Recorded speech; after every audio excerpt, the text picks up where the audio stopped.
Shubhasya Shigram, Hindu Matchmaking Mela 2025, a celebration of tradition and unity.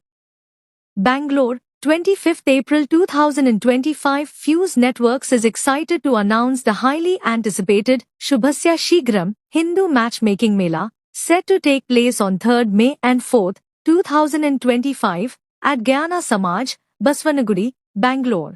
ಸಮಾವೇಶ ಅಂತ ಅನ್ಕೊಂಡಿದೆ. ಅಂದರೆ Hindu community ಧರ್ಮದಲ್ಲಿ ಬರುವಂಥ ಎಲ್ಲ ಜಾತಿಗಳವರೆಗೂ ನೇರವಾಗಿ ಒಂದು ಮ್ಯಾಚ್ ಮೇಕಿಂಗ್ ಮೇಳ ಮಾಡ್ತೀವಿ. ಸೊ ಅದ್ರ ಬಗ್ಗೆಯಾಗಿ ಎಲ್ಲರಿಗೂ ತಿಳಿಸ್ಲಿಕ್ಕೋಸ್ಕರ ಇದು ಮಾಡ್ತಾರಂಥ ಕಾರ್ಯಕ್ರಮ. ಏನೇನು ಮಾಡ್ತಾ ಇದ್ದೀರಾ ಸರ್? ಇದರಲ್ಲಿ ಹಿಂದೂ ಧರ್ಮದ ಅಡಿಯಲ್ಲಿ ಬರುವಂಥ ಎಲ್ಲ ಜಾತಿಯ ವಧು ಮತ್ತು ವರರು ಏನು ಹುಡುಕ್ತಾ ಇದ್ದಾರೆ ಈಗ ಅವರೆಲ್ಲರಿಗೂ ಒಂದು ಜಾಗದಲ್ಲಿ ನೇರವಾಗಿ ಬರೋಕ್ಕೆ ಹೇಳ್ತೀವಿ. ಸೊ ಅಲ್ಲಿ ಬಂದು ಅವರವರ ಆಯ್ಕೆಗೆ ಅವರವ್ರ ಇಷ್ಟಾನುಸಾರವಾಗಿ ಅವರವರ ಮ್ಯಾಚ್ಗಳನ್ನ ನೋಡ್ಕೊಬೋದು. ಇದರಲ್ಲಿ ಅಂತರ್ಜಾತಿ ವಿವಾಹಕ್ಕೂ ಒಂದು ವೇದಿಕೆ ಇದೆ, ಸೆಕೆಂಡ್ ಮ್ಯಾರೇಜ್ ಅವ್ರಿಗೂ ಒಂದು ವೇದಿಕೆ ಇದೆ. ಮುಖ್ಯವಾಗಿ ಎಲ್ಲ ಜಾತಿ ಹಿಂದೂ ಧರ್ಮದಲ್ಲಿ ಬರೋ ಎಲ್ಲ ಜಾತಿಯವ್ರಿಗೂ ನೇರವಾಗಿ ಅವರವರ ಜಾತಿ ಅನುಸಾರವಾಗಿ ಒಂದು ಸೆಷನ್ ಇರುತ್ತೆ.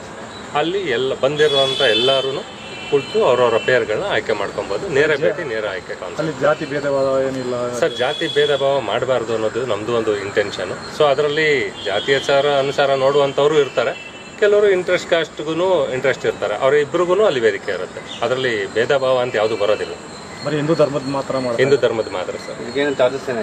ಸರ್ ಎಂಟ್ರಿ ಫೀಸ್ ಇರುತ್ತೆ ಸರ್. ಬೇಸಿಕ್ ಆಗಿ 1500 ರುಪೀಸು ಹುಡುಗಿರಿಗೆ 500 ರುಪೀಸ್. ಸರ್ ಆ್ಯಕ್ಚುಲಿ ನಿಮಗೆ ಗೊತ್ತು ಪ್ರೆಸೆಂಟಾಗಿ ಏನು ಸಿಚುವೇಶನ್ ನಡೀತಿದೆ ಅಂತ. ಹೆಣ್ಣು ಮಕ್ಕಳ ಸಂಖ್ಯೆ ಜಾಸ್ತಿ ಬರಲಿ ಅನ್ನೋ ಕಾರಣಕ್ಕೋಸ್ಕರ ಅಷ್ಟೇ. ಹುಡುಗರುಗಳಿಗೆ ಆದಷ್ಟು ಸಂಗಾತಿಗಳು ಸಿಗಲಿ. ಈಗ ಎಷ್ಟೋ ಜನ ತುಂಬ ಸ್ಟ್ರಗಲ್ ಮಾಡ್ತಾ ಇದ್ದಾರೆ ಪಾರ್ಟ್ನರ್ಗಳಿಗೆ ಸಿಗ್ದಿರ ಅನ್ನೋ ಕಾರಣಕ್ಕೆ. ಸೊ ಹೆಣ್ಮಕ್ಳ ಸಂಖ್ಯೆ ಮತ್ತು ಹಳ್ಳಿಯಿಂದ ಬಂದವ್ರಿಗೆ ಆದಷ್ಟು ಇನ್ನು ಬಡ ರೈತರು ಮಕ್ಕಳು ಮತ್ತು ಬಡವರು ಅನ್ನೋ ವಿಚಾರಗಳಲ್ಲಿ ಎಲ್ಲರಿಗೂ ಫ್ರೀ ಇರುತ್ತೆ. ಸೊ ಒಂದು 200 ರೂಪಾಯಿ ಮಾತ್ರ ಅಪ್ಲಿಕೇಶನ್ ಫೀಸ್. ಸರ್ ಇದು ಆ್ಯಪ್ ಡೆವಲಪ್ ಮಾಡೋ ಥರ ಕಾನ್ಸೆಪ್ಟ್ ಅಲ್ಲ ಇದು. ನಮ್ಮದು ಆ್ಯಕ್ಚುಲಿ ನಾವು ಮುಂಚೆ ಮಾಧ್ಯಮದಲ್ಲೇ ಕೆಲಸ ಮಾಡ್ಕೊಂಡಿದ್ದೀವಿ. ಸೊ ಆ್ಯಪ್ ಅನ್ನೋದು ತುಂಬ ಮ್ಯಾಟ್ರಿಮನಿ ಸಂಸ್ಥೆಗಳಿದ್ದಾವೆ. ಅದರಲ್ಲಿ ತುಂಬ ಫೇಕ್ ಇರ್ಬೋದು ಮತ್ತು ಇಂಟರ್ ರಿಲಿಜನ್ಸು ಆ ಥರದ್ದೆಲ್ಲ ತುಂಬ ಸಮಸ್ಯೆಗಳಿದೆ. ಸೊ ಹಾಗಾಗಿ ಇದು ಬಂದು ನೇರ ಭೇಟಿ, ನೇರ ಆಯ್ಕೆ ಅನ್ನೋ ಕಾನ್ಸೆಪ್ಟು. ನೇರವಾಗೇ ಬರಬೇಕು ಎಲ್ಲರೂ, ವಿತ್ ಫ್ಯಾಮಿಲಿ ಸಮೇತ ಬರ್ತಾರೆ, ಸಿಂಗಲಾಗಿ ಯಾರು ಬರೋಂಗಿಲ್ಲ. ಕುಟುಂಬದ ಹಿರಿಯರ ಸಮ್ಮುಖದಲ್ಲಿ ಅವರವರ ಪಾರ್ಟ್ನರ್ನ ಅವರು ಆಯ್ಕೆ ಮಾಡ್ಕೊಬೋದು. ಒಂದು 10 ಅಲ್ಲ 100 ಆಪ್ಷನ್ ಸಿಗುತ್ತೆ. ಎದುರುಗಡೆನೇ ಬಂದಿರ್ತಾರೆ. ಅವರು ಇಷ್ಟಾನುಸಾರವಾಗಿ ಅವ್ರಿಗೆ ಏನು ಮ್ಯಾಚ್ ಆಗುತ್ತೋ ಅಂಥವ್ರನ್ನ ಆಯ್ಕೆ ಮಾಡ್ಕೊತಾರೆ.